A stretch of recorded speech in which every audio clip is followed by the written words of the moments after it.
எபிரேயர் 7:25. மேலும் தமது மூலமாய் தேவனிடத்தில் சேருகிறவர்களுக்காக வேண்டுதல் செய்யும்படிக்கு அவர் எப்பொழுதும் உயிரோடு இருக்கிறவராகையால் அவர்களை முற்றுமுடிய ரட்சிக்க வல்லவராயும் இருக்கிறார். பிரியமானவர்களே, இயேசு கிறிஸ்துவின் மூலம்தான் ரட்சிப்பு. அவர் மூலமாய்த்தான் பிதாவை காண முடியும். அவர் மூலமாய்த்தான் பரலோகம் போக முடியும்.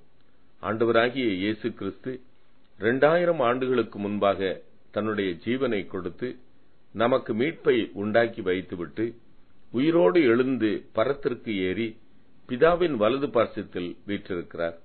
ஒருவன் பாவம் செய்வானானால் நீதிபரராயிருக்கிற இயேசு கிறிஸ்து நமக்காக பிதாவினிடத்தில் பரிந்து பேசுகிறவராயிருக்கிறார்.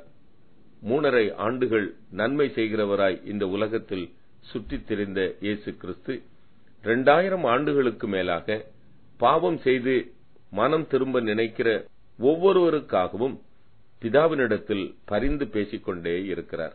அவர் எப்பொழுதும் உயிரோடு இருக்கிறவராகையால் நாம் முற்றுமுடிய ரட்சிக்கப்பட பரிந்து பேசிக்கொண்டே இருக்கிறார். அநேகர் வேறு விதமாக பிரசங்கிக்கிறார்கள். ரட்சிப்பு என்பது ஒரு நாள் அனுபவத்தில் முடிந்து போகிற அனுபவம் அல்ல. கர்த்தருக்கு பிரியமில்லாத காரியத்தை ஆண்டவரிடம் மனம் கசந்து அறிக்கை செய்து விட்டுவிட முயற்சி செய்வதுதான் அனுதின ரட்சிப்பின் அனுபவம்.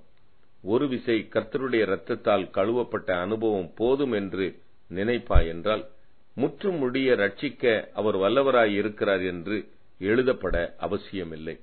கொஞ்சம் கொஞ்சம் பூரணராகும்படி கடந்து செல்ல வேண்டும். அநேகர் அரைகுறை ரட்சிப்பின் அனுபவத்திலிருந்து தொடர்ந்து பாவ காரியங்களில் இருந்து கொண்டே தங்களை நீதிமான் என்று சொல்லித் திரிகிற கூட்டம் உண்டு. போதிக்கிறவர்களும் உண்டு. நாம் கடைசி காலத்தில் வாழ்ந்து கொண்டிருக்கிறோம். வஞ்சிக்கப்படாதிருப்போம். ரட்சிக்கப்பட்டவர்கள் பரிசுத்தமாக வேண்டும்.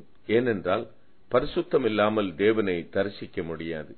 பரிசுத்தம் ஒரு நாளில் கிடைப்பது அல்ல, பரிசுத்தப்படுவதற்கு முயற்சி செய்ய வேண்டும் என்றுதான் அறிவுரை கூறுகிறது.